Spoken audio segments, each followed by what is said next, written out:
이게 연관이 다 돼 있는 건가 본데? 야.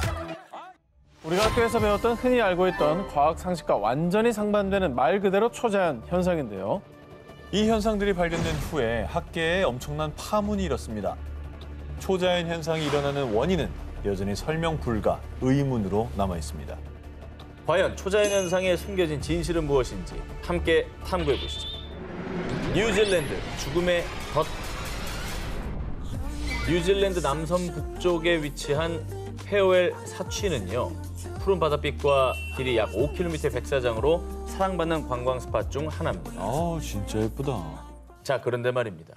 이 아름다운 풍경에 걸맞지 않게 이곳은 죽음의 덫으로 불리고 있습니다. 저 고래 아니에요? 근데 어쩌다 저까지 올라온 거지? 자, 지난 2월 22일 약 50마리의 긴 지느러미 들쇠고래 떼가 페어웰 사취에 좌초돼 있다는 신고가 접수된 건데요. 이후에 현지 해양 전문가들을 비롯해 자원봉사자 70여 명이 해변으로 몰려들었고요. 사람들은 표류한 고래 등에 젖은 수건을 덮어주거나 양동이로 계속 물을 뿌렸는데요. 그러나 사람들의 노력에도 불구하고 절반가량의 고래들이 탈수, 화상 등으로 목숨을 잃고 말았습니다. 아유. 그러니까 물론 뭐 포유동물이기 때문에 호흡에는 문제가 없었을지라도 네네. 바닷속에 수온에 적응돼 있는데 자외선을 계속 받으면 너무 얼마나 뜨겁죠. 뜨겁겠어요. 예, 진짜 살 수가 없었겠죠. 아니 근데 왜 올라왔냐고 도대체 집단으로. 그런데 고래떼 좌초 사건은 이번이 처음이 아니었습니다. 2015년 2월에는 198마리, 2017년 2월에는 무려 700마리의 고래떼가 페어웰에 좌초돼 그중에 수백 마리가 목숨을 잃었는데요. 자, 그러나 도대체 왜 고래들이 페어웰 사추로 몰려들어 떼죽음을 당하는지는 미스테리. 여전히 그 이유는 밝혀지지 않고 있습니다. 조류가 되게 센 거죠. 조류가 세다. 그러니까 거기에 이제 고래들이 아무리 수영을 잘해도 휘말려가지고 어허. 이쪽으로 밀려 들어오지 않았냐. 해류의 흐름에 따라. 아니면 뭐 고래들이 집단 자살하고 그런 거예요? 고래도 스트레스 받으면 뭐 자살하고 뭐 그런 얘기 있으니까. 있죠. 고래떼 좌초 현상에 대해 전문가들이 다양한 추측을 내놓고 있습니다. 영국 세인트 앤드류 대학의 이안 보이드 교수 연구팀은요.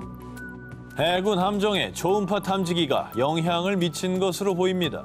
어군 탐지기나 해군 군함에서 쏘는 수중 초음파의 영향 때문에 이 스트레스를 받은 고래들이 방향 감각을 잃고 해변으로 밀려와 죽음에 이르렀다고 주장했습니다.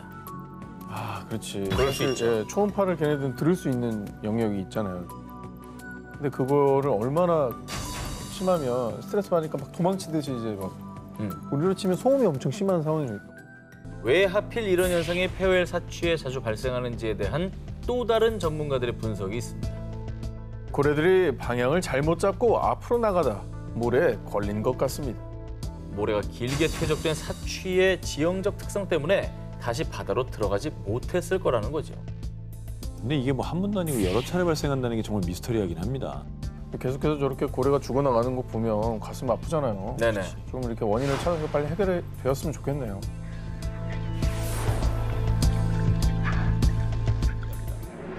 촬영장에서 벌어진 모모 소동. 이번엔 여름 미스터리 특집 하면 빼놓을 수 없는 영화 촬영장에서 벌어진 기묘한 일입니다. 배우 선우선 씨가 직접 겪은 일이라고 합니다. 저분 거짓말 안 합니다. 어떻게 확신하시죠? 저는 방송 같이 봤는데 굉장히 솔직한 분이에요. 자, 2017년 한 영화 감독이 촬영 장소를 찾던 중 아주 마음에 쏙 드는 곳을 발견했습니다. 깊은 산속, 폐가 인근, 의문에 버려진 차가 덩그러니 놓여있던 음산한 분위기의 숲이었습니다. 공포영화 단골 배경이거든요. 많이 숨어있는 그런 곳이잖아요. 여기서 그러면 혹시 그분이 공포영화를 찍었던 겁니까? 그렇습니다. 아유, 무서워. 사실 그는 공포영화, 고사, 피해 중간고사, 휴먼 영화, 개춘 할망 등을 연출한 창 감독이었습니다. 당시엔 구미호 이야기를 담은 판타지 영화 숲속의 아이를 준비 중으로요. 구미호 역의 선우선 씨가 임산부에게 주술을 거는 장면을 찍던 중 우리 선우선 배우가 귀신을. 이거는 진짜 귀신일지도 모르고 아니면 제가 약간 그 몰입하는 과정에서 오는 그럴 거예요. 환경일 수도 있겠죠. 야, 근데 하필 또 주술신이잖아요. 그 씬을 찍을 때 나타났다는 거죠. 본인이 또 음산한 기운을 갖고 있을 때였으니까 그 기운에 끌려서 귀신이 나오게 된 건가? 그런데 문제는 이뿐만이 아니었습니다. 뭐야? 카메라 배터리가 또 나갔잖아. 아까 분명 켜져 있었는데? 아니 모니터 왜 안 나오는 거야 이거? 촬영을 시작하려고 하면 완충돼 있던 카메라의 배터리가 방전되거나 모니터의 화면이 제대로 켜지지 않는 등 기묘한 일이 연이어 일어난 겁니다. 뭐 한두 번은 우연이라고 칠 수 있지만 계속 반복되는 건 의심해 볼 만하거든요. 아니 처음부터 음산한 기운이 있었다고 했잖아요. 그리고 숲속에 차가 버려져 있었다는 것도 좀 이상하고요. 누가 차를 걷어버립니까? 뭔가 사연이 있는 거 아니에요? 그 차를 버리고 뭐 그 어떤 차 주인에 대한 어떤 안 좋은 일이 있었다든지. 공포 영화 촬영 중 목격한 귀신과 미스터리한 현상. 정말 그곳엔 눈에 보이지 않는 무언가 존재했던 걸까요? 누가 사막에 이것을 가져다 뒀습니다. 지난해 11월 미국 유타주의 한 사막에 갑자기 나타난 한 의문의 물체. 당시 유타주는 어느 행성에서 왔더라도 정부 부지에 구조물 설치는 불법이라며 강경한 입장을 내놨습니다. 와, 근데 정부 발표가 어느 행성에서 왔더라도 안 된다 이거예요? 가정 자체가 약간 외계인 얘기하는 거 아닙니까? 누가 봐도 외계인인 것 같다라는 가정인 거 아니에요? 유타주 사막에 나타난 의문의 물체는 바로 3.6m 높이의 금속 삼각형 기둥입니다. 마치 영화 2001 스페이스 오디세이 속 돌기둥, 모노리스를 연상케 하죠. 그래서 유타주 모노리스라고도 불리는데요. 이 의문의 모노리스는 당시 유타주에서 헬리콥터를 타고 순찰 중이던 야생동물 보호 관계자들이 발견. 이후 모노리스의 존재가 공개됐지만 유타주 측이 코로나19 시국인 점과 안전상의 이유로 정확한 위치를 공개하지 않았습니다. 하지만 의지의 누리꾼 수사대는 북비어스로 유타주 사막 일대를 확인. 2015년에서 2016년 사이 모노리스가 설치된 사실을 알아냈지만 언제, 누가, 왜 가져다 뒀는지 수수께끼 그 자체였습니다. 야, 저거를 와. 이게 언제 발견된 줄 알고 사람도 없고 도시도 아닌 저 사막 한가운데 그런 걸 둔 걸까요? 자, 사람들은 모노리스의 정체를 두고 수많은 추측을 제기했습니다. 외계인이 가져다 둔 게 틀림없어요. 저건 앞구르기 해서 봐도 예술 작품이잖아요. 아니면 이게 영화판의 오마주일지도 모르는 거 아니에요? 일부 사람들은 모노리스와 비슷한 작품을 선보였던 예술가 고 존 맥크라켄의 미공개 작품이라고 주장. 하지만 그의 갤러리 측은 존의 작품이 아니라고 부인했습니다. 그리고 유타주에 사는 또 다른 예술가 페테샤 르폰호크의 작품으로 지목돼 있지만 페테샤 역시 자신의 작품은 아니라고 밝혔습니다. 아니 예술가라면 자기가 설치했으면 자기가 했다고 그죠? 했을 텐데 그것도 아니에요. 그리고 이게 만약에 홍보 마케팅이라고 하면 지금 이제 나타나야 되거든요. 저희 브랜드입니다. 짜잔! 이래야 되는데 그런 것도 없고 말이죠. 그런데 말입니다. 세상을 떠들썩하게 한 모노리스가 발견 9일 뒤 갑작스럽게 사라졌습니다. 굳이 왜 또? 그러니까 이목이 집중되면 안 돼요. 쏠리니까 치웠다 이렇게 볼 수 있는 건데 한편 유타주의 모노리스 이후 루마니아, 영국, 네덜란드, 벨기에 등등 세계 각지에 수많은 모노리스들이 나타났지만 대부분 홍보나 오마주로 밝혀졌고요. 아직도 처음 유타주에 나타난 모노리스를 누가 어떤 목적으로 사막에 뒀는지는 의문으로 남아 있습니다. 이번 초자연 현상은 영상으로 먼저 함께 하시죠. 자, 2016년 러시아 시베리아에서 촬영된 영상 속 의문의 동그란 빛. 어쩌면 UFO보다 더 신비롭고 더 목격하기 힘든 초자연 현상, 일명 볼 라이트닝 부상 번개입니다. 에이? 이 과학자들에 따르면 이 볼 라이트닝은 심한 뇌우가 발생할 때 일반 번개가 발생할 확률의 10만 분의 1 정도로 드물게 발생하고요. 우와. 골프공 크기부터 1m가 넘는 크기까지, 그리고 주황색, 파란색, 흰색 등 다양한 색을 가지고 있는데요. 이 볼 라이트닝은 1638년 영국에서 목격된 것을 시작으로 1987년 호주 퀸즐랜드, 2010년 호주 브리즈번, 2012년 중국과 러시아 등 수세기에 걸쳐 목격되어 왔습니다. 근데 볼 라이트닝 번개가 공 모양의 색까지 있을 수가 있나? 그러니까 볼 라이트닝이라고 이름은 붙였지만 볼 라이트닝이라는 그 존재 자체가 굉장히 이상한 거죠. 그리고 이 볼 라이트닝이 더 신기한 거는요. 보통 번개가 칠 때는 비릿한 금속 냄새에 비슷한 오존 냄새가 난다고 알려져 있는데요. 그런데 일부 목격자들에 따르면 사라질 때 유황 냄새가 났어요. 일반 번개와는 다른 특유의 냄새를 가지고 있고요. 뿐만 아니라 볼 라이트닝은 벽이나 유리를 통과하며 지표면에서 발생하기도 하고요. 심지어 때때는 폭발까지 일으키는 등 우리의 상식을 깨는 특징을 가지고 있습니다. 진짜 희한하네. 이상하다. 이건 뭐 전혀 다른 번개랑 같은 구석이 하나도 없는 거예요. 원인을 아직 밝히지 못한 건가요, 그러면? 오랜 세월 볼 라이트닝 현상을 연구한 과학자들은 다양한 이론을 내세웠는데요. 자기장 때문에 형성된 특이한 형태의 플라즈마입니다. 지진파가 충돌할 때 돌에서 방출된 빛일 겁니다. 수많은 추측과 이론이 제기됐지만 아직까지 볼 라이트닝이 왜 어떤 환경에서 발생하는지 등 정확한 원리와 구조는 아직까지 연구 중에 있습니다. 근데 과학기술이 꽤 발전했다고 했는데도 아직도 이렇게 모르는 게 많네요, 우리가. 그러니까요. 참 신기한 일입니다. 지폐에 새겨진 미스터리 모모. 지난 1월 미국의 한 경매 사이트에 $20 지폐 한 장이 올라왔습니다. 그런데 해당 $20 지폐는 4억 3천만 원에 낙찰됐습니다. What? 그러니까 약 2만 배의 가격에 낙찰된 겁니다. 한 $20 지폐면 2만 원짜리잖아요. 근데 4억이 넘는 가격에 팔렸다. 한화 약 4억 3천만 원에 낙찰된 $20 지폐 정체. 2003년 미국 오하이오주에서 한 대학생이 현금 지급기에서 출금하던 중 뭐야? 잘못 인쇄된 건가?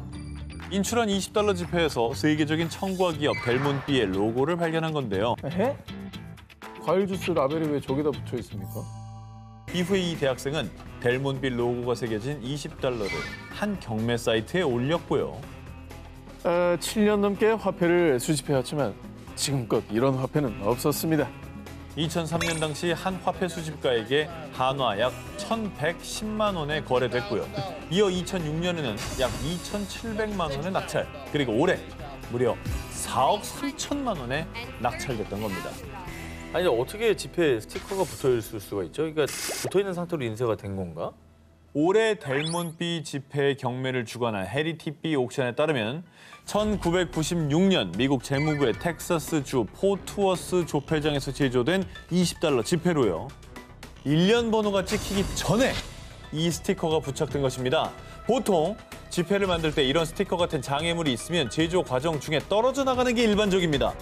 그런데 대체 어떻게 $20 지폐 델몬비 로고가 그것도 컬러까지 선명하게 박히게 됐고 또 까다로운 검수 과정을 거치고도 재무부의 지폐 승인 과정을 통과해 유통까지 됐는지는 여전히 미스터리라고 전해졌습니다. 여전히 그 미스터리를 풀지 못한 델몬비 지폐. 대체 로고 스티커는 어떻게 수많은 사람들의 눈과 기술을 피해 세상에 나오게 된 걸까요? 강물을 집어삼킨 악마의 주전자. 이번에 소개해드릴 곳은요. 미국 미네소타주의 저지 매그니 주립공원에 위치한 불을강의 신비한 폭포, 일명 악마의 주전자입니다. 뭔데 이게?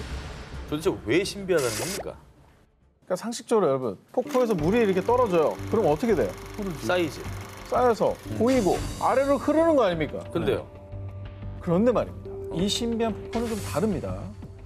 보셨다시피 폭포는 두 갈래로 나눠져서 이 우측의 폭포는 아래로 떨어져서 강물에 이렇게 고인 다음에 유입이 되는데 다른 한쪽의 폭포는 절벽 아래 구멍으로 떨어진 뒤 어디로 갔는지 모습을 감추지 않아요. 네? 보십시오. 끊겨져 있습니다. 여기서 정말 더 미스테리한 건요. 그러네. 왼쪽 폭포 구멍에 탁구공이랑 나무를 던졌는데요. 다시 나타나지 않았어요. 폭포 물과 함께 사라진 거라고요. 아니 근데 저거는 저렇게 많은 물이 저게 뭐 누가 틀었다 끄는 것도 아니고 계속 지금도 흐르고 있을 텐데. 그럼 물이 다 어디 갑니까? 자, 그래서 폭포물을 집어삼킨 듯한 이곳은 일명 악마의 주전자라 불리며 과학자들도 풀지 못한 미스터리 스팟으로 유명세를 탔는데요. 자, 그런 가운데 미네소타 천연자원부에서 이 폭포를 조사, 2017년 흥미로운 결과를 내놓았습니다. 폭포 이전에 초당 123 입방피트의 물이 이동하고 폭포 아래 강에서는 121 입방피트의 물이 이동합니다. 자, 쉽게 말해서 왼쪽 폭포의 물이 강하류에서 다시 합류한다는 겁니다.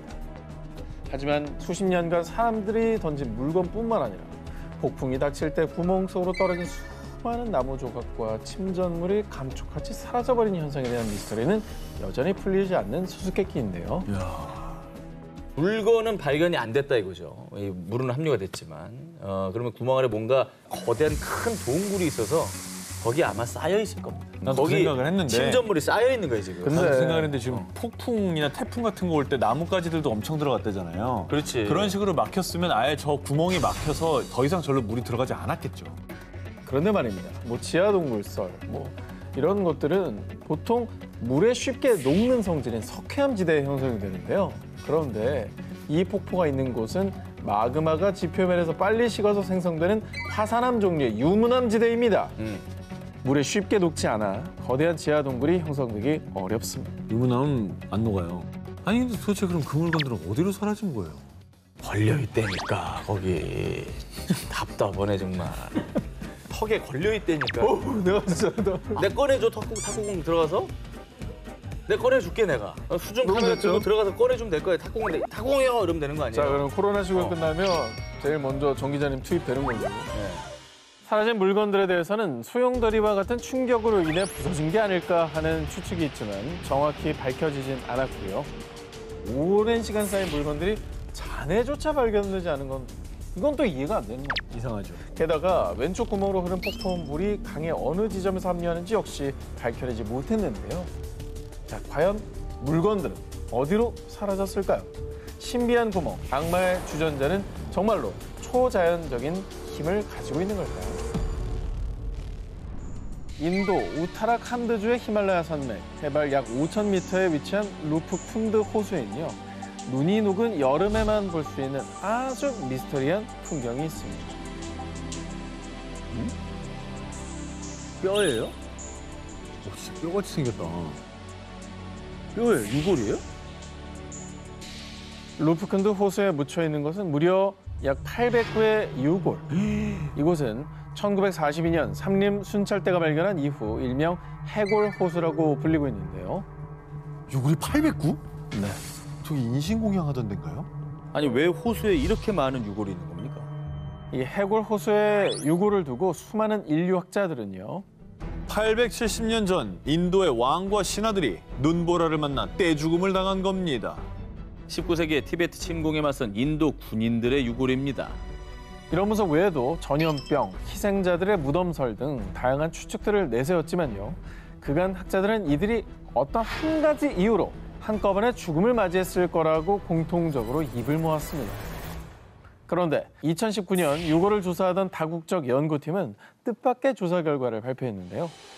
38구의 유골에서 DNA를 추출하고 방사성 탄소 연대로 측정한 결과 대부분에 해당되는 23구는 7에서 10세기의 남아시아인, 현재 인도 지역에 해당하는 조상의 유전자를 가지고 있었습니다. 인도인들이니까 뭐 인도 영토에서 발견된 게 뭐 이상한 건 아니잖아요. 그렇죠. 자, 해골호수의 미스터는 이제부터가 시작입니다. 나머지 14구의 유골들은요. 남아시아인의 유골들보다 무려 1000년 후인 17에서 20세기 사람들인데다 지중해 동부, 즉 그리스인의 유전자가 검출. 또 나머지 한 구에선 동남아인의 유전자를 확인했습니다. 즉 여러 인종이었던 이들은 약 1000년의 간격으로 한 가지 이유가 아니라 제각각의 이유로 죽음을 맞이했다는 거죠. 어메. 야, 근데 인도인들만 발견됐으면 뭐 전쟁이나 전염병이나 뭐 여러 가지 생각했을 수 있고 또 납득이 갔을 텐데 이게 뭐 전혀 상관없는 인종이 발견됐다니까 더 미스터리하네요. 그 그리스인이 왜 인도까지 와서 죽임을 당한 거죠? 연구팀에 따르면 유골들은 대부분 건강한 것으로 추정, 그리고 질병을 일으키는 박테리아 병원체도 발견되지 않았고요. 뿐만 아니라 과거 이 호수는 무역로도 아니었으며 무기 같은 전쟁의 흔적은 발견되지 않았습니다. 다만 이 호수가 과거 힌두교인들의 순례길이었다는 점 때문에 시신들 중 일부는 순례 중 사망했다고 추측하기도 했는데요. 그렇지, 순례야. 하지만 아직 유골의 일부만 조사했을 뿐 그리스인들이 머나먼 인도의 호수에서 무슨 이유로 죽음을 맞이했는지, 그리고 1000년에 걸쳐 유골들에게 무슨 일이 벌어졌는지에 대해선 아직도 답을 찾고 있습니다.